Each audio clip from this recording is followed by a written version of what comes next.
तो आइए बच्चों, आज हम अपनी क्लास फिफ्थ का दूसरा पार्ट पढ़ेंगे मैरीगोल्ड का।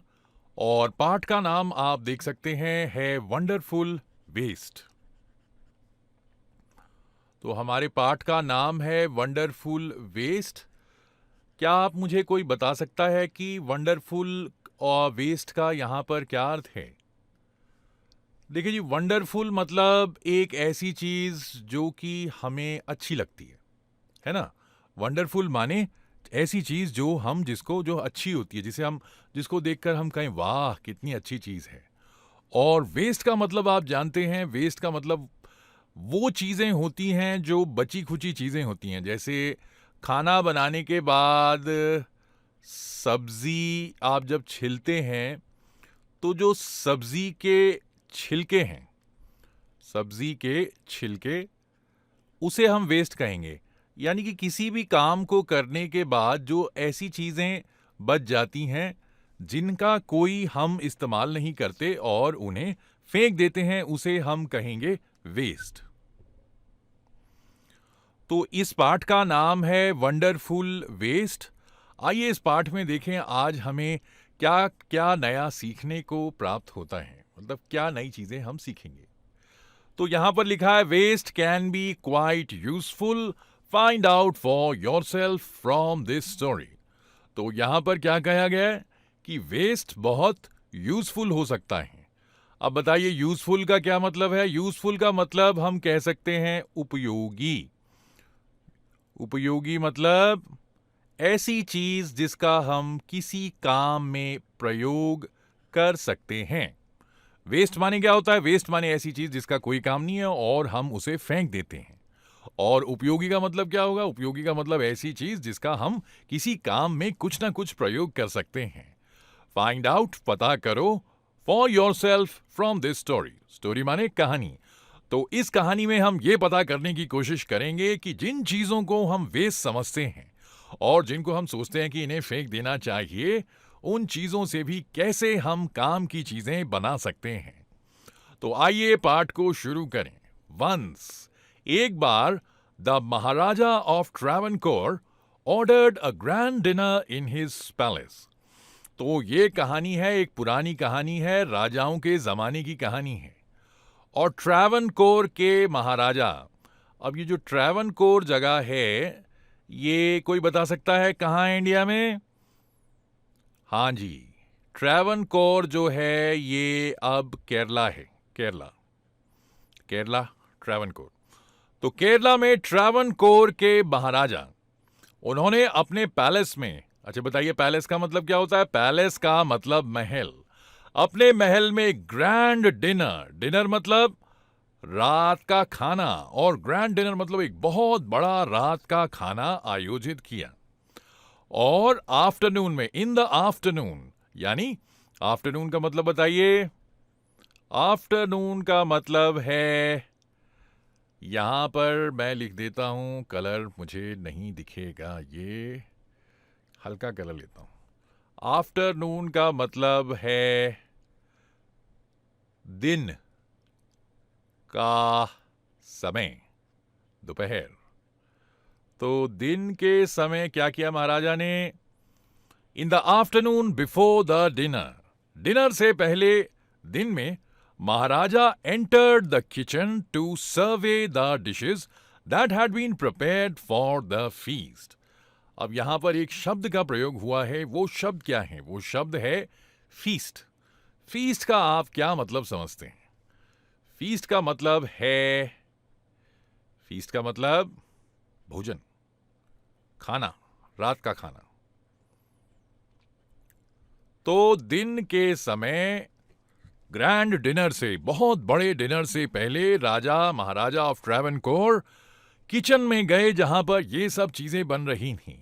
और उन्होंने किस लिए गए? वो इसलिए गए ताकि वहां जाकर वो देख सकें कि तैयारियां कैसी चल रही हैं, शाम के वक्त के लिए क्या क्या खाने में बन रहा है, और चीजें अच्छी भी बन रही हैं कि नहीं।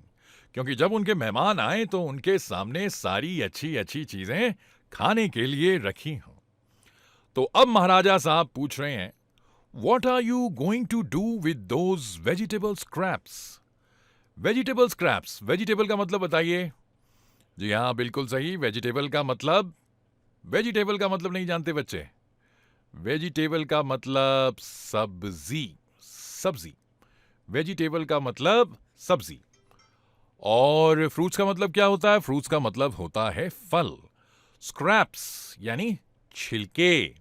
अब महाराजा ने वहां जो उसके किचन में कुक था उससे पूछा, अरे भाई ये बताओ कि ये जो किनारे में जो तुमने सब्जियों के छिलके रखे हुए हैं इनका क्या करोगे? He asked the cook. किससे पूछा ये सब? कुक से। कुक का मतलब क्या है? कुक का मतलब रसोइया, खाना बनाने वाला। Pointing to the basket of scraps near the cook. और ये उन्होंने पूछा किसकी तरफ इशारा करके? जो ये जो खाना बनाने वाला है इसके पास में एक एक बास्केट यानी टोकरी रखी हुई थी जिसमें सब्जियों के छिलके थे। तो उसकी तरफ इशारा करके महाराजा ने पूछा, महाराजा ऑफ ट्रावनकोर ने पूछा, अरे भाई ये बताओ कि ये जो सब्जियों के छिलके हैं इनका तुम क्या करोगे? अब देखिए कुक क्या कह रहा है। कुक रिप्लाइड, रिप्लाइड माने जवाब देना। They are waste, we will throw them away. Cook ने क्या कहा कि ये हैं वेस्ट, बेकार, इनका कोई काम नहीं, हम इन्हें फेंक देंगे। अब महाराजा को थोड़ा सा गुस्सा आया। महाराजा कह रहा है, you can not waste all these bits and pieces of vegetables. तो महाराजा ने क्या कहा कि ये सारे bits and pieces of vegetables, इन्हें तुम बिल्कुल बर्बाद नहीं करोगे, इन्हें तुम बिल्कुल बर्बाद नहीं कर सकते। Find a way to use them. और कोई ऐसा तरीका ढूंढो जिससे कि तुम इसको इनका इस्तेमाल कर सको, ये बिल्कुल बर्बाद नहीं होने चाहिए। The Maharaja commanded sternly and walked away. महाराजा ने अपना हुक्म बिल्कुल एक कड़क आवाज में अपना हुक्म दिया। और बिल्कुल उसने बोला, एक कड़क आवाज में बोला और एक रौबदार आवाज में बोला कि इनका इस्तेमाल तुम जरूर करोगे, इन्हें तुम ऐसे नहीं फेंक सकते। और महाराजा पलटकर चला गया। The cook was in a fix. Fix माने? फिक्स का मतलब है कि अब उसे कुछ समझ नहीं आ रहा कि मैं करूं क्या। तो ऐसी सिचुएशन, ऐसी स्थिति जब आप समझ नहीं पाते हैं कि आगे क्या करना है, क्या करें क्या ना करें, इस प्रॉब्लम का कैसे सोल्यूशन निकालें, तब हम उसे कहते हैं fix. And kept staring at the vegetable scraps for some time. Staring का मतलब बताइए। स्टेयरिंग का मतलब बताइए। स्टेयरिंग का मतलब है, अगर नॉर्मल आसान भाषा में बोले तो स्टेयरिंग का मतलब है घूरना, लगातार किसी चीज को देखना। तो जो वहां का जो रसोइया था महाराज के दरबार का, वो बड़ी देर तक उन सब्जी के छिलकों को देखता रहा और सोचता रहा कि कैसे मैं इनका क्या करूं ताकि मैं इनसे कुछ अच्छा बना सकूं। सडनली, सडनली का मतलब देखिए ये है, सडनली यहां लिखा है एक मिनट, कहां ऊपर जा रहे हो, रुको। सडनली का मतलब SUDDENLY, सडनली। सडनली मतलब अचानक। An idea flashed across his mind. उसके दिमाग में एक विचार बिजली की तरह कौंधा। बिजली की तरह उसके दिमाग में एक विचार आया। He took all the vegetable bits, washed them and cleaned them well. उसने क्या किया? सारे के सारे सब्जी के टुकड़े, बिट्स का मतलब क्या है? सारे के सारे सब्जी के टुकड़े लिए, उन्हें अच्छी तरीके से धोया। आप सब्जी के टुकड़ों को लेकर धो लिया है इसने। अब देखते हैं क्या करता है, क्या दिमाग में उसके आइडिया आया, क्या उसके दिमाग की बत्ती जली। उसके बाद ही cut them into long strips. क्या किया उसने? लॉन्ग स्ट्रिप्स का मतलब बताइए। लॉन्ग स्ट्रिप्स का मतलब है कि लंबे लंबे उसने उसके स्ट्रिप्स काटे। स्ट्रिप्स का मतलब क्या है? स्ट्रिप्स ऐसे होते हैं, देखिए ये स्ट्रिप्स ऐसे ऐसे ऐसे ऐसे स्ट्रिप्स उसने काटे। He put them in a huge pot. Huge pot माने बड़े बर्तन में डाले। He put them in a huge pot and placed it on the fire to cook. Fire का मतलब बताइए। फायर का मतलब होता है आग। आग। ये जो स्ट्रिप्स, जो टुकड़े टुकड़े उसने काटे थे, एक बड़े से बर्तन में रखे पानी में डालकर और पकने के लिए उसमें रख दिए आग के ऊपर। नेक्स्ट ही ग्राउंड। ग्राउंड माने, ये ग्राउंड जो है, ग्राउंड का मतलब होता है खेलने वाला नहीं, ये दूसरा ग्राउंड है। ग्राउंड का मतलब पीसना, किसी चीज को पीसना, ग्राउंड। और ग्राउंड हम अब तब इस्तेमाल करते हैं जबकि हम पास्ट टेंस की बात करते हैं। प्रेजेंट टेंस में हम इसे ग्राइंड कहेंगे। और उसके बाद उसने किस चीज को पीसा? Fresh coconut. फ्रेश माने ताजे कोकोनट, ताजे कोकोनट यानी ताजे ताजे नारियल। उसके बाद ग्रीन चिलीज, ग्रीन चिलीज माने हरी मिर्ची। और गार्लिक, और गार्लिक माने बिल्कुल सही आपने पहचाना, इसे हम कहते हैं लहसुन, यानी जिसे हम अपनी रोज की भाषा में कहते हैं लहसुन। अब उसने इन 3 चीजों को पीस कर अच्छी तरीके से घोटकर एक पेस्ट बनाया। कौन कौन सी 3 चीजें उसने पीसी थी? बिल्कुल सही, fresh groundnut, fresh coconut, groundnut तो मूंगफली होती है, कोकोनट माने नारियल, और ग्रीन चिलीज हरी मिर्च, और गार्लिक लहसुन। इन तीनों चीजों को मिलाकर उसने बनाया पेस्ट। और इस पेस्ट में व्हाट ही एडेड, क्या डाला? कुछ नमक, सॉल्ट। नमक को क्या कहते हैं? सॉल्ट। और इसको उसने डाल दिया कुकिंग वेजिटेबल्स में। जो सब्जियां आग के ऊपर पक रही थीं, धीरे धीरे इन सब चीजों को उसने, उस पेस्ट को, जिसमें क्या क्या शामिल था? उस पेस्ट में शामिल था ताजा नारियल, हरी हरी मिर्चें और गार्लिक लहसुन और थोड़ा सा नमक, और डाल दिया उस बर्तन में जिसमें की बन रही थी सब्जियां। अब a tempting smell started coming from the pot. अब टेम्पटिंग मतलब ललचाने वाली, अच्छी खुशबू, जैसे कुछ बहुत अच्छा पक रहा हो, उसकी खुशबू अब आने लगी उस बर्तन में से।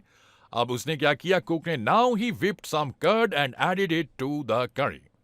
अब उसने करी में जो खाना, जो उसका पकवान, जो उसकी डिश बन रही थी, उसमें उसने डाल दी थोड़ी सी कर्ड, दही भी डाल दी, बिल्कुल इसको टेस्टी बनाएगा। He also poured a few spoonfuls of coconut oil and decorated the dish with curry leaves. और इसके बाद आखिर में उसने क्या डाला? few spoonfuls, कुछ चम्मच भर के कोकोनट ऑयल, यानी नारियल का तेल। और ये जो डिश बनी थी, आखिर में उसकी सजावट के लिए उसमें डाल दी करी लीव्स, करी पत्ता भी उसमें डाल दिया।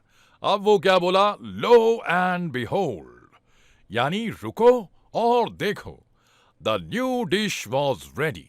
नई डिश बिल्कुल बनकर तैयार हो गई है। अब कुक ने ये जो नई डिश थी, सारे गेस्ट माने मेहमान, मेहमान जैसे आपके घर में मेहमान आते हैं, कभी कभी आते हैं होली दिवाली पे मेहमान, वैसे भी आ जाते हैं। तो जो मेहमान आए थे उनके लिए शाम को ये डिश सर्व की गई। Everyone was eager to know the name of the new dish. अब हर कोई ये जानने के लिए बड़ा उत्सुक था, बड़ा व्याकुल था। इसका मतलब होता है ईगर था कि भाई ये जो नई डिश बनाई गई है उसका नाम क्या है। अब जो ये नाम के लिए उन्होंने उस कुक से भी पूछा। अब कुक क्या सोच रहा है? उसने थोड़ी देर के लिए सोचा और उसके बाद उसके दिमाग में एक नाम आया। उसने कहा, चलिए इस जो ये डिश मैंने, जो पकवान, जो व्यंजन मैंने खाने के लिए चीज बनाई है, इसका नाम मैं रखूंगा आवियाल। आवियाल। और ये आवियाल became famous all over Kerala and is now one of the dishes in a traditional Kerala feast.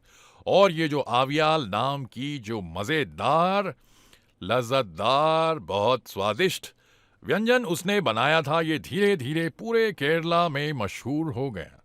और आज भी जब भी आप केरला में खाना खाने जाएंगे और एक परंपरागत भोजन आपके लिए तैयार किया जाएगा, तो उसमें ये आवियाल जरूर होगा, जो कि बची हुई सब्जियों के छिलके, बची हुई सब्जियों के टुकड़ों से बनाया गया था।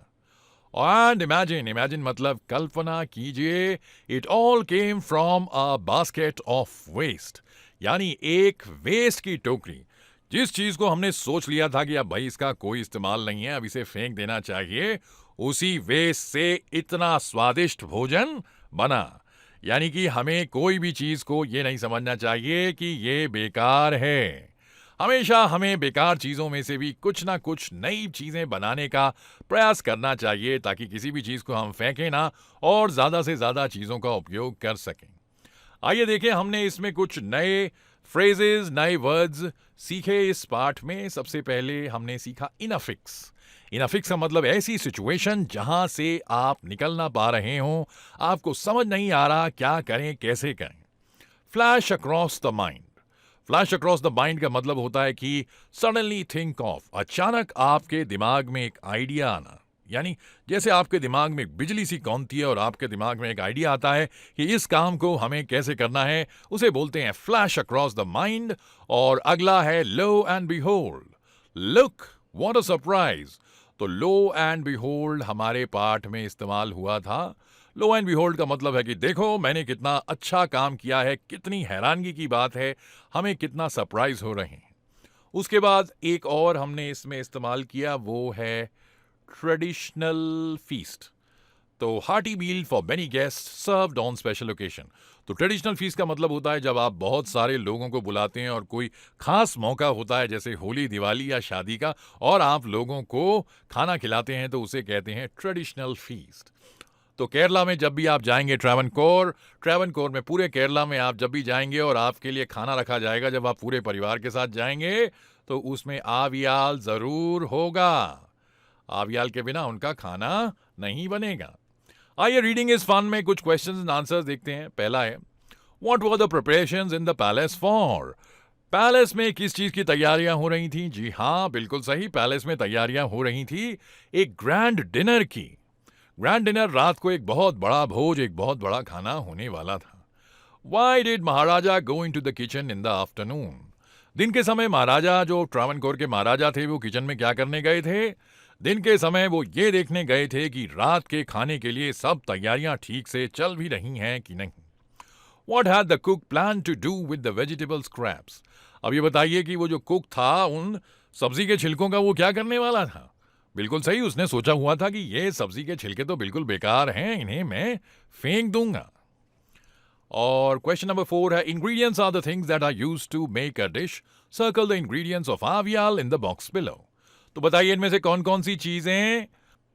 तो आइए देखिए किन किन चीजों का इस्तेमाल हुआ, किन किन का नहीं। चिलीज हुआ इस्तेमाल, चिलीज का। चिलीज माने मिर्च, ग्राउंडनट नहीं, वुड बिल्कुल नहीं। वेजिटेबल स्क्रैप्स का हुआ था, इनका हुआ। कोकोनट बिल्कुल हुआ। अभी नहीं, मैं एक काम करूं, थोड़ी देर में आ जाऊंगा 10 मिनट में। और रोस्टेड पीनट्स नहीं, रोस्टेड पीनट्स का इस्तेमाल। कर्ड का हुआ था, हाँ ये हुआ था। पॉट, अब पॉट का इस्तेमाल तो हुआ था लेकिन वो एक बर्तन है, वो खाना बनाने की सामग्री नहीं। तो पॉट का इस्तेमाल हम नहीं कह सकते, वो इंग्रेडिएंट्स नहीं है। यहां पर सिर्फ हमें इंग्रेडिएंट्स के बारे में लिखना है, यानी कि जो जो चीजें हमने खाने में डाली थी। गार्लिक का इस्तेमाल हुआ, बिल्कुल हुआ, लहसुन का। ब्रोकन बैंगल्स, टूटी हुई चूड़ियां नहीं। बास्केट नहीं। Curry leaves, yes, curry leaves का इस्तेमाल हुआ था। करी लीव्स को हिंदी में बोलेंगे कड़ी पत्ता। अब बताइए ट्रू या false. The king had ordered a dinner in the palace. बिल्कुल सही, बिल्कुल सही बात है ये। रात के समय राजा साहब ने खाने के लिए एक हुक्म दिया था। नो वन हर्ड और टेस्टेड आवियाल बिफोर। आवियाल के बारे में ना तो पहले किसी ने सुना था, ना किसी ने उसे चखा था। बिल्कुल सही, क्योंकि उसी दिन उस आदमी ने उस डिश को पहली बार बनाया था। The cook had plan to make another dish using the vegetable scraps. जो सब्जियों के टुकड़े थे उनसे कुक क्या कुछ और बनाना चाहता था? नहीं, नो, दिस इज फॉल्स। वो तो सिर्फ उसे फेंकने वाला था।